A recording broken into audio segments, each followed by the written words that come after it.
আজকে আমি ডাটা দিয়ে মাছ দিয়ে এক অসাধারণ তরকারি রান্না করব।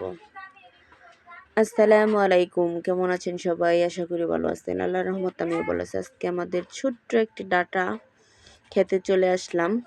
এখান থেকে লকলকে ডাটাগুলো আমি উঠিয়ে নিলাম। আসলে ডাটাগুলো একদম লকলকে ছিল আর প্রচুর ডাটা এখানে। ডাটাগুলো এখন আমি ভালোভাবে কেটে কুটে পরিষ্কার করে নিচ্ছি। ডাটাগুলো আমি পরিষ্কার করে ধুয়ে নিচ্ছি। এখন মাছগুলাকে কেটে করে নেব, ভেজে নেব। হলুদ মরিচ লবণ দিয়ে ভালোভাবে মাছগুলাকে একটু মাখিয়ে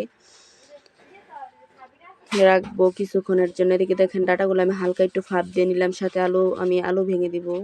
ডাটার সাথে আলু ভেঙে দিলে তরকারিটা খেতে বেশি মজা হয়। একদম ভেঙে দেব আমি আলুগুলা। ডাটাটা হালকা একটু ভাপ দিয়ে নিছি।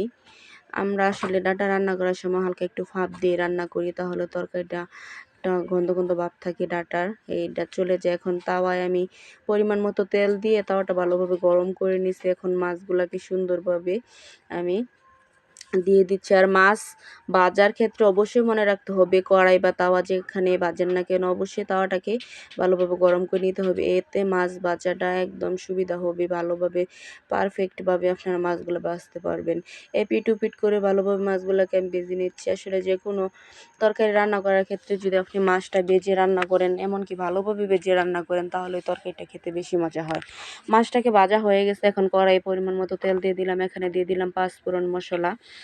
এখানে আছে সরিষা, পেঁয়াজ, রসুন, জিরে, সস সব কিছু ভালোভাবে একটু ভেজে এখন পানি দিয়ে দিচ্ছি। হালকা দেওয়ার পর মরিচ লবণ মশলা সব কিছু দিয়ে আমি এটাকে একদম কষিয়ে নিচ্ছি। এখন এটার সাথে আমি আলুও মিশিয়ে দিছি। তরকারি রান্না করার ক্ষেত্রে মরিচ মশলাটা যদি আপনি ভালোভাবে কষাতে পারেন, তাহলে তরকারির স্বাদটা আসলে অনেকটা হয়। তো এখন আলুটাকে ভালোভাবে একটু কষানোর পর এখন ডাটাগুলা আমি দিয়ে দিলাম। দেখেন ডাটার কালারটা কিন্তু একদম সেম সবুজ রয়ে গেছে। যে কোনো তরকারি রান্না করার ক্ষেত্রে যদি তরকারি সবজির কালারটা ঠিক আগের মতোই থাকে, তাহলে ওই তরকারিটা খেতে বেশি মজা হয়।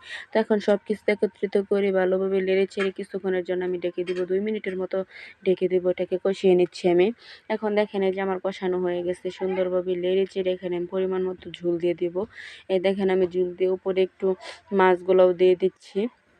যেহেতু মাছগুলো ভালোভাবে ভেজে নিয়েছিলাম, তা এখানে ভাঙার কোনো ইয়া নাই, এর জন্য মাছগুলো আমি এখন দিয়ে দিলাম। আসলে আমার ফ্যামিলির সবাই এই মাছটা বেশি পছন্দ করে, আর ছোট ছোট বাচ্চাদের ক্ষেত্রে এই মাছটা খাওয়া বেশি সুবিধা হয়, তাই এই মাছটি আমাদের খাওয়া হয় বেশিরভাগ সময়ই।